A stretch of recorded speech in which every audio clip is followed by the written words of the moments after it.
você veio hoje pela palavra, se ligue na palavra do Senhor. Deus tem uma palavra no nosso coração nessa noite, que a gente possa estar com nossos ouvidos aguçados para ouvir a palavra do Senhor, nossos ouvidos sensíveis à palavra do Senhor, que o Senhor vai falar nessa noite ao nosso coração. Quem crê assim, glória a Jesus. Vamos orar, ore comigo. Maravilhoso Deus e soberano Pai, obrigado, Senhor Jesus, por tudo quanto o Senhor fez e há de fazer nesta noite, ó Pai. Que o Senhor manifeste o teu poder através da tua palavra, Senhor Jesus. Uma palavra, Senhor Jesus, vindo do céu, de dos nossos corações. Porque necessitamos, Senhor Jesus, de ouvir a tua voz nesta noite. Necessitamos, Senhor Jesus, de sentir a tua presença nesta noite, ó Pai. Fala nossos corações com poder e autoridade, Senhor Jesus. Porque o Senhor tem autoridade e liberdade de falar aos nossos corações. Pai, porque o Senhor procura os verdadeiros adoradores, Senhor Jesus, que adoram o Pai em espírito e em verdade. Estamos com nossos corações abertos, Senhor Jesus, para ouvir a tua palavra, Pai. O ambiente já foi preparado, Senhor Jesus. Fala aos nossos corações nesta noite. Por que nós choramos e já te agradecemos em nome de Jesus. Amém. Glória a Deus. A paz do Senhor, irmãos, amém? Graças a Deus, nos concede o Senhor aqui mais essa oportunidade da gente se reunir, formar o corpo de Cristo e poder oferecer, ou por que não dizer, realizar um culto ao Senhor. E hoje o nosso culto de ensinamento, o culto em que Deus já tem colocado uma palavra no nosso coração para direcionamento da igreja. E eu louvo a Deus pela vida dos irmãos que já se encontram aqui nessa noite e a gente compartilhar da palavra de Deus. Vamos abrir a nossa Bíblia na primeira epístola, na primeira carta de Paulo aos Tessalonicenses.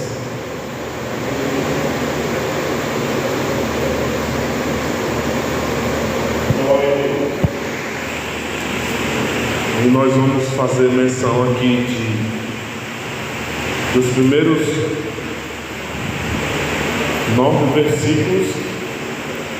Vamos ler a partir da saudação de Paulo à igreja de Tessalônica, que é o versículo 1. Capítulo 1, verso 1 diz assim: Paulo e Silvano e Timóteo, a igreja dos Tessalonicenses em Deus, o Pai e no nosso Senhor Jesus Cristo, graça e paz tenhais de Deus nosso Pai e do Senhor Jesus Cristo. Sempre damos graças a Deus por vós todos, fazendo menção de vós em nossas orações, lembrando-nos sem cessar da obra da vossa fé, do trabalho do amor e da paciência, da esperança em nosso Senhor Jesus Cristo, diante de nosso Deus e Pai. Sabendo, amados irmãos, que a vossa eleição é de Deus, porque o nosso Evangelho não foi a vós somente em palavras, mas também em poder e no Espírito Santo e em muita certeza, como bem sabeis quais fomos entre vós por amor de vós. E vós fostes feitos nossos imitadores e do Senhor, recebendo a palavra em muita tribulação, com gozo do Espírito Santo, de maneira que foste exemplo para todos os fiéis na Macedônia e Acaia, porque por vós soou a palavra do Senhor, não somente na Macedônia e Acaia, mas também em todos os lugares a vossa fé para com Deus se espalhou, de tal maneira que já dela não temos necessidade de falar coisa alguma, porque eles mesmos anunciam de nós qual a entrada que tivemos para convosco, e como dos ídolos vos converteste a Deus, para servir o Deus vivo e verdadeiro. Amém? Podeis assentar. Pode ficar em oração e ore que Deus nos dê um entendimento dessa palavra. Amados, aqui nós vemos o apóstolo Paulo juntamente com Silvano e Timóteo, antes do apóstolo enviar a Timóteo a igreja que estava em Tessalônica. E a gente vê a alegria do apóstolo Paulo escrevendo essa primeira epístola. Só que se nós voltarmos um pouco à trajetória, à vida dos apóstolos, a gente percebe que os apóstolos, eles passaram grandes tribulações, foram grandes dores, dias de tristezas e dores, de prisões e cadeias que eles suportaram, tudo por amor à obra de Deus. E se nós pensarmos a respeito disso e nós trouxermos para os nossos dias atuais, a gente percebe que ainda existe muita dificuldade em relação ao apostolado, em relação à liderança, em relação àqueles que estão à frente da obra.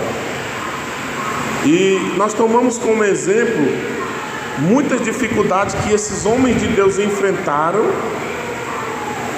pelo amor da igreja. Tudo que eles sofreram foram pelo amor da igreja. Agora veja só, imagine que se esses homens a qual participaram da igreja primitiva tivessem desistido do seu ministério. Imagine que eles tivessem desistido por alguma prisão, por algum açoite, por alguma tribulação, por alguma necessidade que eles passavam. Imagine só eles sabendo que muitas das vezes o final de suas vidas era o sacrifício da sua própria vida, e dizendo ele com a sua própria boca, dizendo que o morrer para eles era lucro, porque o morrer para eles era Cristo, porque eles sabiam que iam padecer por uma causa muito justa pela igreja do Senhor. Eles sabiam que se naquele momento eles parassem, podemos dizer que o evangelho ele ia parar, porque a Bíblia diz que a necessidade de pessoas se levantar é urgente. Porque se a pessoa não se levantar, se a pessoa não pregar, as pedras vão clamar. Agora imagina quantas lutas passavam os apóstolos quanto para fazer a obra de Deus. Agora imagina algo mais. Tudo isso que eles passaram valeu a pena. Porque esse evangelho ele nos alcançou. Porque pessoas decidiram sofrer. Porque pessoas decidiram lutar, guerrear, para que esse evangelho ele permanecesse. Mas pastor, eu sei que se não houvesse ninguém que pregasse, há uma possibilidade de Deus mandar os seus próprios anjos. E essa era uma vontade dos anjos de pregar o evangelho. Sim. Mas o evangelho ele foi dado, entregue para cada um de nós, para que nós não só ouvíssemos esse evangelho, mas para que a gente viesse viver esse evangelho, para que todos os nossos atos hoje, a minha introdução é essa, de tudo aquilo que nós viéssemos vivenciar hoje, viesse ser testemunha para a vida daqueles que ouvem e daqueles que estão ao nosso redor. Agora vem sobre nós um grande peso, porque quando se trata de testemunhar, de ser testemunha de Cristo aqui na terra, sobrevém sobre cada um de nós, especificamente falando, individualmente falando, uma grande responsabilidade. Agora veja, esses vamos tomar sobre si as responsabilidades do povo. Mas mesmo em um momento difícil, Paulo se senta e eu acredito que ele começa a escrever uma carta que estava direcionada para aquela igreja que estava em Tessalônica, conhecida como os crentes tessalonicenses. Quando Paulo começa a escrever, nós entendemos aqui até o versículo de número 9, que compete ao primeiro capítulo, a gente começa a entender que ele está falando do efeito, o poder da palavra na vida das pessoas. Ele começa a ditar uma série de características daquela igreja, especificamente. Ele começa a dizer: essa igreja é assim, essa igreja é assim, esses irmãos são assim, esse povo é assim. E aí ele começa a expressar algo a respeito da fidelidade dos Tessalonicenses. Se você ver, antes de começar o versículo de número 2, há um epígrafe que diz a fidelidade da igreja em Tessalônica. Eu não sei se está escrito assim na sua Bíblia. Pode estar escrito de outra forma, mas é o mesmo sentido. Porque o que era que o apóstolo queria expor naquele momento? O que era que ele queria trazer naquele momento, naquela carta, que a gente pode dizer uma carta de gratidão? Ele queria expor a fidelidade daquele povo a Deus. Poucas foram as cartas que o apóstolo Paulo pôde escrever agradecendo às igrejas Tessalônica, Filipos, essa igreja que é conhecida como dos Filipenses. Todas essas igrejas, elas ajudaram o ministério de Paulo. E alguns dos irmãos e mulheres que hoje estão tão aparentes na obra de Deus, as mulheres, porque desde a antiguidade elas já serviam e já ajudavam o ministério de Paulo. E no versículo de número 2, ele diz assim: sempre damos graças a Deus por vós todos, fazendo menção de vós em nossas orações. Ou seja, a palavra que o apóstolo Paulo está relatando aqui no versículo de número 2, ela é comparada com a obra que estava sendo feita através daqueles irmãos, a atitude daqueles irmãos, o comportamento daqueles irmãos. Tudo isso retratava como que uma semente que é plantada e que ela foi, germinou, ela nasceu, ela gerou, cresceu e deu fruto. E isso é que é importante. Se nós quisermos ter uma característica, se nós quisermos ser uma identidade de uma igreja, que aonde nós estivermos, sejamos identificados como igreja, nós temos que viver um certo padrão. Ou seja, a palavra tem que surgir efeito na nossa vida.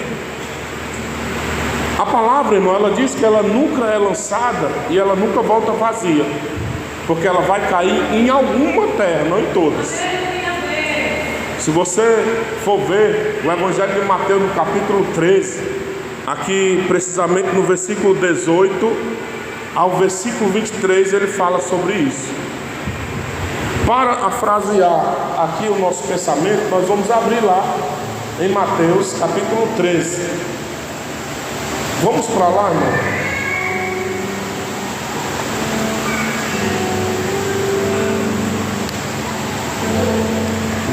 Mateus capítulo 13, nós vamos ler a partir do versículo 18. E aí nós leiamos até o versículo de número 23. E vamos meditar, porque isso não sai do contexto.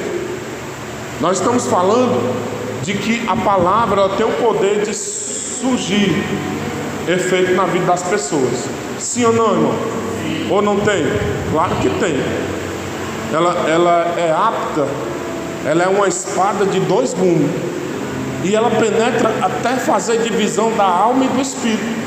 E ela tem poder até para discernir os pensamentos da nossa mente e do nosso coração. Então ela tem poder quando ela cai numa terra fértil. E a palavra ela sempre vai ser semeada. Nessa noite eu estou semeando a palavra. Eu não sei onde ela vai cair. Eu não sei se ela vai cair num coração que está aberto. Eu não sei se ela vai cair num coração que está receptível. Eu não sei onde ela vai cair. Eu sei que ela vai ser lançada. No capítulo 13 de Mateus, a partir do versículo 18, a Bíblia vai falar sobre a parábola do semeador. Irmãos, vamos atentar para esses versículos que diz: escutai vós, pois, a parábola do semeador. Ouvindo alguém, a Bíblia não diz quem. Quando ela diz alguém, porque há a possibilidade de ser qualquer pessoa. Ouvindo alguém a palavra do reino ou de Deus, e não atendendo, vem o maligno e arrebata o que foi semeado no seu coração. Este é o que foi semeado junto ao caminho. 20. O que foi semeado em pedregais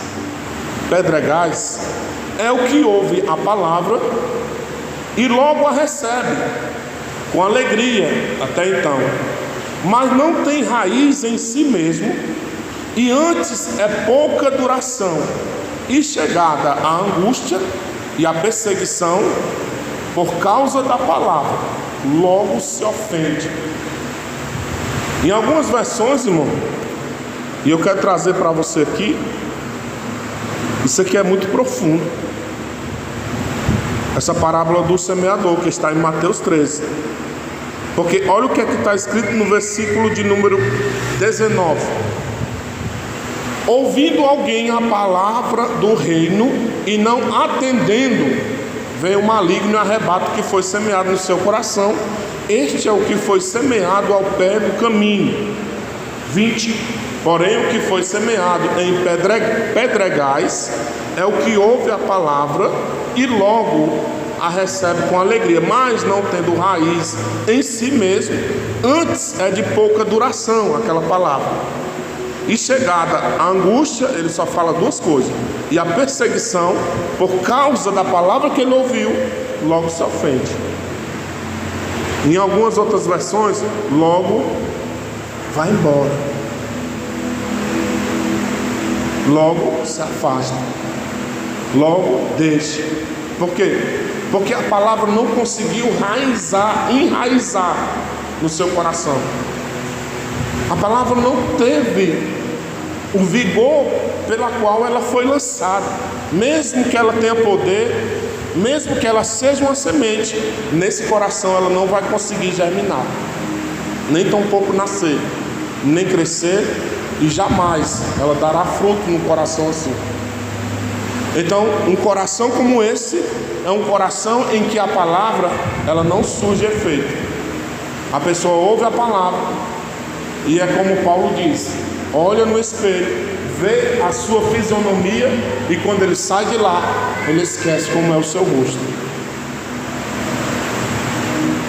Veio 21 diz: mas não tem raiz em si mesmo.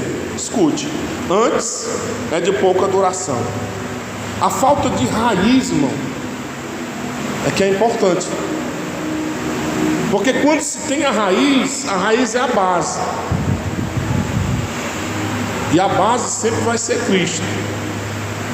A raiz, ela se aprofunda e ela começa a se espalhar, e aquela planta que está nascendo, ela cria força. Por que a Bíblia ela nos compara com a palmeira?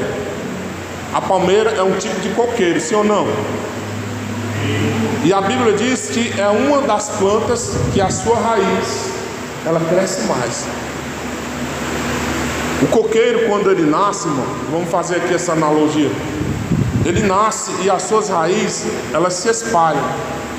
Quem tem pé de coqueiro aqui em casa já viu o seu muro se rachando porque tem um coqueiro dentro do seu quintal, porque as suas raízes se espalham, e aí eles ganham o que a gente chama de estabilidade, certo? Porque as suas raízes se espalham e a gente chama de estabilidade. Vem ventos, vem chuva, vem temporal, vem vendaval, mas o coqueiro ele permanece firme. O Senhor nos comparando com a palmeira e vai mais além, porque a raiz da palmeira é tão forte, o significado da raiz da palmeira, que ela não se espalha, ela cresce para baixo. A raiz da palmeira ela vai crescendo para baixo, pegando profundidade, até chegar em um lugar que ela esteja segura. Então isso significa que a palavra de Deus não necessariamente é necessário somente de ouvir, mas nós precisamos guardar no nosso coração. O salmista ele disse: guardei a tua palavra aonde? No bolso. Aonde? No meu coração, para não pecar contra ti. Então há uma necessidade de nós resguardarmos com a palavra de Deus dentro de nós e deixar essa palavra fazer fusão na nossa vida, de forma que ela tome o nosso ser, para que ela venha causar um efeito. 22. O que foi semeado entre os espinhos é o que ouve a palavra, olha aí, mas os cuidados, as coisas, as necessidades, as coisas, as seduções, as riquezas deste mundo sufoca a palavra de Deus, e aí essa semente ela fica infrutífera, incapaz de frutificar. Por quê? Porque você ouve a palavra, olhe para cá, você ouve a palavra, mas ela não consegue frutificar na sua vida, porque você não dá atenção para a palavra. Ao invés de você ficar ali aguando a planta, cuidando da planta, você vai cuidar de outras coisas, e essas outras coisas é quem sufoca, essas outras coisas é quem tira o tempo que era para Deus, essas outras coisas que tomam o lugar de Deus na nossa vida. Nós não percebemos, irmãos, mas acredite ou não você, às vezes o inimigo lança coisas para nós. Ele lança trabalho, ele lança afazeres, ele lança lentilhas, ele lança prato, ele lança armadilhas, e às vezes nós não percebemos. Mas está tudo bem, estou trabalhando em 2 lugares, e quando sobra um tempo, ainda vou fazer um negócio do Uber. E o tempo para Deus, irmão, mas está tudo bem, estou ganhando bem. Só que mesmo a pessoa ganhando bem, você vê que a pessoa não tem nada, porque é um saquetel furado. É melhor você viver na contra-gota ou na providência de Deus. Daí é que é o bom, de você não ter nada e alguém chegar, está aqui, ó, estou te abençoando. É melhor, muito melhor, porque aí você vê a ação de Deus poderosa na sua vida. Sim ou não? Digam glória a Deus. 23. Mas o que foi semeado em boa terra, olha a diferença, é o que ouve e compreende a palavra e dá fruto, e esse fruto ele se multiplica. Um produz 100, outro produz 60 e outro produz 30. Há uma multiplicação. Não precisa de outra coisa, só a multiplicação da palavra de Deus. Aqui eu entendo que o Senhor está dizendo para nós que quando nós somos uma igreja fiel, é quando nós colocamos Ele em primeiro lugar na nossa vida, independente de qualquer coisa.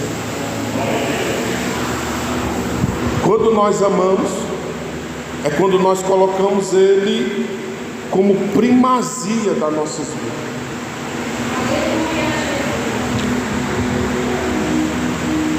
Então no versículo de número 3, Paulo continua escrevendo a sua carta, e ele diz: lembrando-nos sem cessar da obra da vossa fé, primeira coisa. Terceiro, do vosso trabalho, do amor, da paciência, da esperança no nosso Senhor Jesus Cristo, diante de Deus Pai. Ou seja, Paulo expressa a fidelidade da igreja, dirigindo essa carta a demonstrar qual era a verdadeira expectação ou motivação ou objetivo da igreja em Tessalônica, porque eles tinham visão. Irmãos, a igreja que Paulo está falando aqui era uma igreja que tinha acabado de surgir, a igreja dos gentios, que estavam junto com os judeus e eram novos convertidos. Mas a sua expectação era grande, porque eles estavam numa esperança de que Cristo ainda ia voltar. Agora vamos voltar um pouco para os nossos dias, porque a igreja que nós estamos vendo hoje não é uma igreja que está mais esperando a Cristo. Não sei se você ouviu, mas eu preciso repetir, que a igreja que nós estamos vendo hoje no geral não é mais uma igreja que está esperando Cristo. Porque uma igreja que está esperando Cristo, irmão, ela tem algo para oferecer a Ele. A Bíblia diz que quando Cristo foi anunciado pelos profetas que Ele ia entrar em Jerusalém, todos estavam esperando. A Bíblia diz que aquelas pessoas que estavam esperando, elas ficaram tipo como estarrecidas, não entendendo a questão de como Cristo entrara na cidade de Jerusalém, porque Ele entrou montado num jumento. E aí a Bíblia diz que muitos estavam esperando talvez uma carruagem de ouro, com Cristo batendo nos cavalos, dizendo: eis-me aqui, eu sou Cristo. Talvez eles estavam esperando. Então, existe sim uma diferença de uma igreja que verdadeiramente ainda está esperando Cristo. E a palavra do Senhor, ela vai dizer isso quando ela diz: será que quando eu voltar eu acharei fé na terra? Será que as pessoas estarão acreditando? Será que as pessoas estarão esperando? Será que as pessoas estarão preparadas, irmãos, para receber a minha vida? Haja vista que essa carta, nas suas cartas, Paulo descreveu a vinda de Cristo em todas elas. 1º, 2º, 3º, 4º, todas elas, a vinda de Cristo, a vinda de Cristo. Leia a carta aos Tessalonicenses, você vai ver que em todas elas Paulo falou sobre a vinda de Cristo, sobre a firmeza, sobre a esperança, sobre a espera, a expectação da vinda de Cristo. A carta aqui no versículo de número 3, ela expõe muito uma característica própria daquela igreja. E aí eu entendo que toda igreja, ela tem a sua característica, todas. A igreja pode ser uma igreja fraca, pode ser uma igreja pobre, pode ser uma igreja rica, pode ser uma igreja cheia, pode ser uma igreja com 10 crentes, mas ela tem a sua característica, porque é ali onde está a diferença das pessoas de uma para com as outras. Quando elas começam a ver que elas são iguais, aí elas começam a ter características. Quando essa igreja conseguiu perceber isso, ela começou a trabalhar o que? Versículo 3: fé, trabalho do amor, paciência, esperança no Senhor. Ou seja, essa igreja tinha de fato a sua característica. O que é que eu entendo com isso, igreja? Que isso se faz necessário, manter um padrão de uma vida com Deus. E uma igreja com suas características, essas boas, por que não dizer com seus frutos bons, que o Senhor possa vir degustar dos seus frutos, é importante. Porque isso aqui, irmão, não é uma coisa que eu devo achar, não. Eu tenho que ser uma igreja de valor. Eu tenho que ser uma igreja santa. Eu tenho que ser uma igreja diferente. Eu tenho que ser uma igreja que prega o Evangelho. Eu tenho que ser uma igreja que vive o Evangelho. No versículo 5,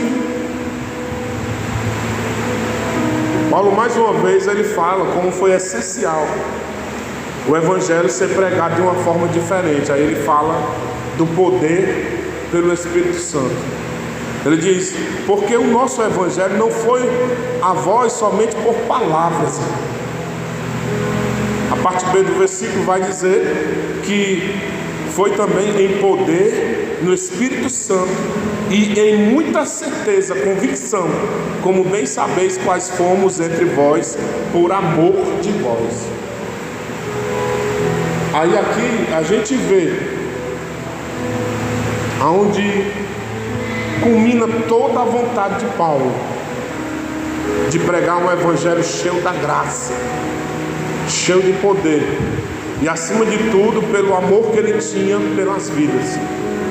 É aqui aonde a gente vê que valeu a pena, irmão, que você deve parar um pouco para meditar como é difícil se fazer a obra de Deus, como é difícil estar à frente. Porque essa alegria de Paulo escrevendo essa parte, irmão, eu acho que vamos pensar aqui, vamos conjecturar que quando Paulo começa a escrever esse versículo de número 5, ele começa a sorrir sozinho onde ele está.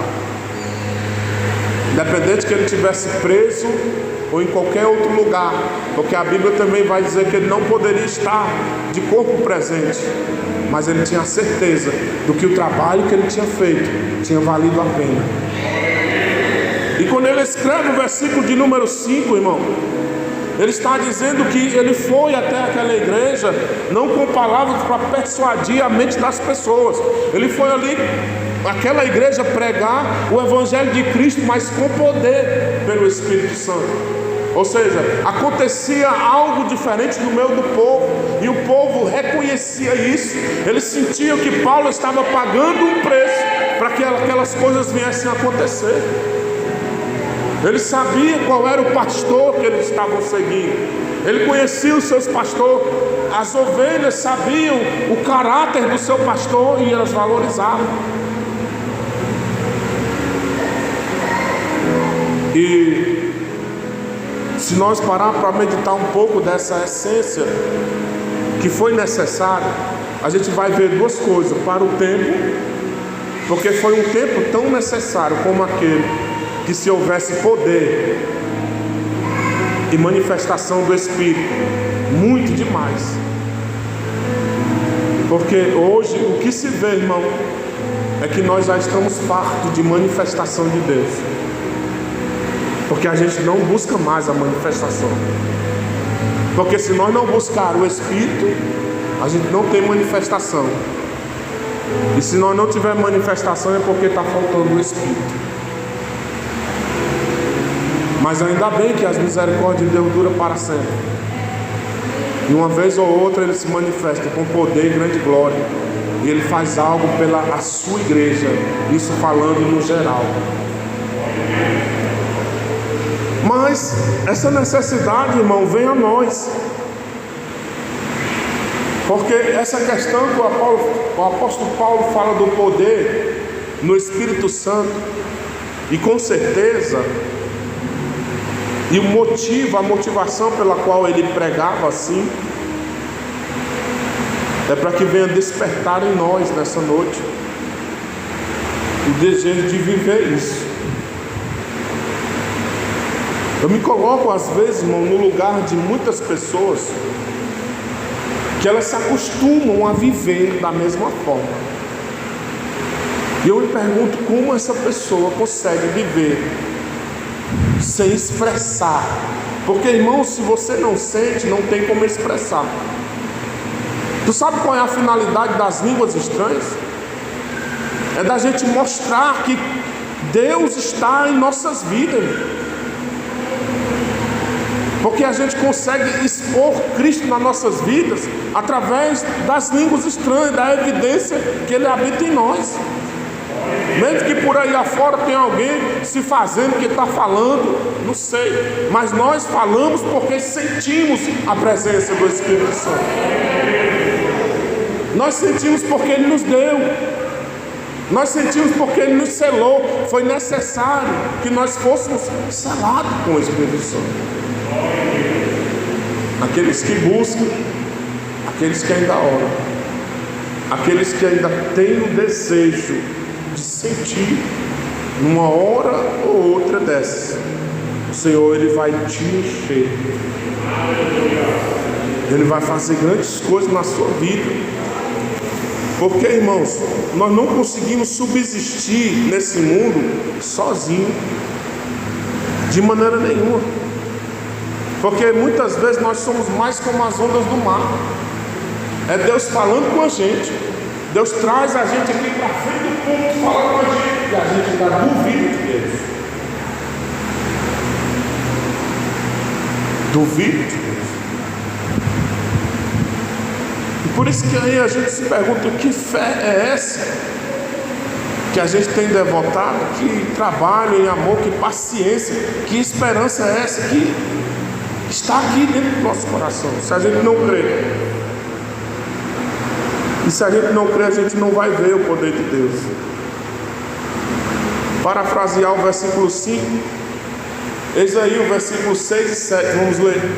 E vós foste feitos nossos imitadores no Senhor, recebendo a palavra com muita tribulação, com gozo no Espírito Santo. Como foi que ele recebeu a palavra?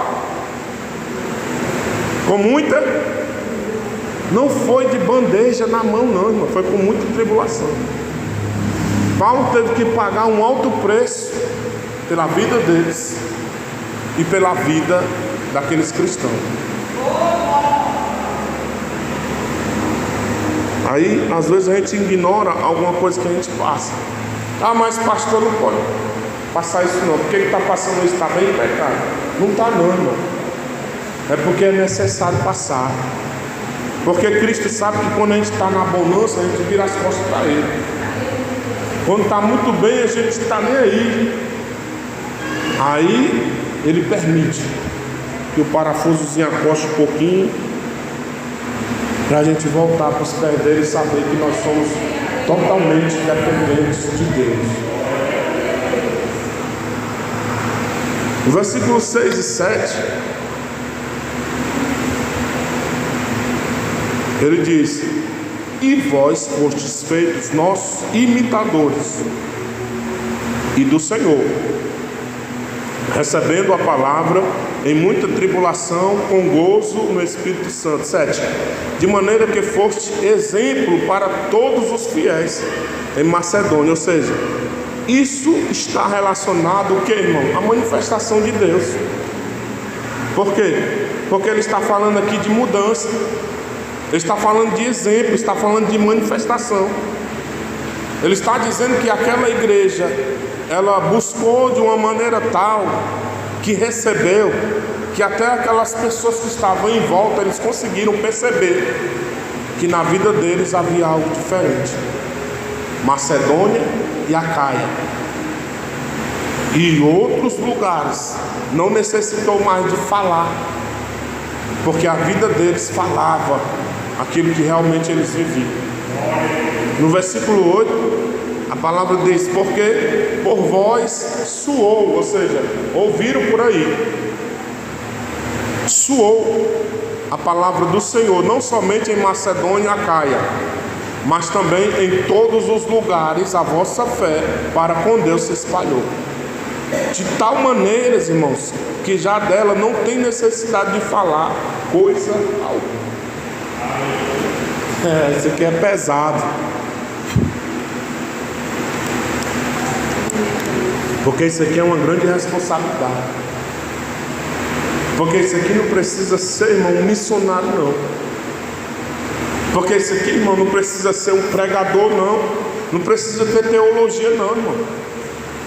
É só viver a palavra de Deus, deixar a palavra fazer, causar efeito na sua vida, que vai respingar nas pessoas que estiverem ao seu redor. Eu conheço pessoas hoje que elas estão agora no caminho do Senhor, e nunca, outrora, elas estando nas trevas, nunca elas chegaram para mim e disseram: Márcio, eu te vejo como um homem de Deus, rapaz, você é diferente. Nunca. Mas agora, depois de alcançados pela fé, pessoas chegaram para mim e disseram: Márcio, rapaz, antes de eu aceitar Jesus, eu já via algo diferente na sua vida. Então, o que é que quer dizer isso? Que eles, irmãos, eles viam e não precisava eu falar, porque a graça manifesta de Deus na minha vida, elas conseguiam alcançar Ele somente com a forma de eu viver. E aí, uma vez que eles conheceram essa verdade, eles viram que na minha vida realmente havia algo maravilhoso, existe algo maravilhoso. E eles chegaram para mim, confessaram, e eu fiquei muito feliz, porque eu vi que como a igreja em Tessalônica não precisava mais falar, porque não havia necessidade alguma, porque eles estavam expressando, exalando o perfume de Cristo por onde eles passavam. E isso aqui, irmão, é também característico, e que se nós for falar de uma forma negativa, a gente vai passar a noite aqui, porque não dá tempo. Porque tem crente que, em vez de exalar o perfume de Cristo, por onde ele fala, as pessoas falam das coisas que ele faz errado. Então, é uma coisa que é complicada. Sabe por quê? Porque quando se trata da palavra, do efeito que a palavra pode trazer nas pessoas, na mudança, na transformação, na prática, naquilo que verdadeiramente a palavra pode fazer em nós, e isso é quando a palavra realmente está em nós. Lá no livro de João, no capítulo 15, no verso 7, diz assim, ó: se vós estiverdes em mim, e as minhas palavras estiverdes em vós, pedireis tudo o que quiseres, e vos será feito. Olha aí. Tem ou não tem, irmão, uma questão, um porém, uma possibilidade? Tem, irmão. Porque se a palavra não fizer efeito na minha vida, não adianta. Eu estou perdendo o meu tempo, irmão, na igreja. Se a palavra não me transformar, se a palavra não fincar na minha vida, no meu coração, se a palavra não tirar toda a sujeira de dentro de mim, não adianta nada. Vou continuar sendo a mesma pessoa e eu vou continuar perdendo meu tempo. É por isso que a palavra do Senhor diz assim, ó: ou é ou não é, sim, sim, não, não. Não tem nada de cima do muro. A última pessoa que estava na janela, ela caiu. E aí foi preciso esse apóstolo orar para ela ressuscitar, para ela entender que é crente ou não é. Ou fica dentro da igreja, ou fica fora. Ou fica perto de Jesus, ou fica longe. Ou se aproxima, ou se afasta. Aí ele diz: e outra vez verei a diferença entre o que serve e o que não serve. Versículo 9. Digam glória a Deus. Porque eles mesmos anunciam de nós qual a entrada que tivemos para convosco, e como dos ídolos vos converteste a Deus, para servir o Deus vivo e verdadeiro. Ou seja, uma vez que a palavra causa efeito na minha vida, agora eu, irmãos, sou testemunho de Cristo na terra. Então, assim vem a mudança de Deus na minha vida e o despertar em outras vidas o desejo de servir a Deus.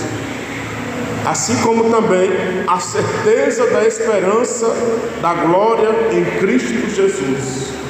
Porque é isso que ele fala aqui. A alegria de Paulo, acima de tudo, era que esse povo, recebendo a palavra de Deus e vivendo essa palavra, acima de tudo, eles tinham a certeza de que estavam encaminhados para o reino de Deus. Então, amados, a palavra que o Senhor Ele colocou no nosso coração nessa noite para compartilhar com a sua igreja, a saber que nós devemos deixar, porque se nós quisermos, irmão, também não há mudança não. Não há mudança. Se você ouvir um dia pregar que Deus obriga as pessoas a servir a Ele, Deus não obriga ninguém. A obra de Deus, irmão, é totalmente voluntária. Ele diz até assim, ó: fazer a minha obra como se faça realmente a mim e não a homens, para que seja visto por homens e receba galardão de homem. Mas faça a minha obra como para Deus, porque certo é o teu galardão. Até um copo d'água desse aqui que você traz, você já tem o seu galardão. Pode ter certeza, você não vai fazer nada de graça para o Senhor. O que o Senhor quer que você faça então? Diga: Senhor, o que é que você quer que eu faça? O que é que o Senhor quer que eu faça? O Senhor quer que você sirva a Ele em espírito e em verdade. O Senhor quer que você não venha medir esforço para fazer a obra dele. O Senhor quer que você seja mais participante. O Senhor quer que você seja mais presente. O Senhor quer que você deixe a palavra entrar verdadeiramente no seu coração. Vamos ficar de pé nessa noite.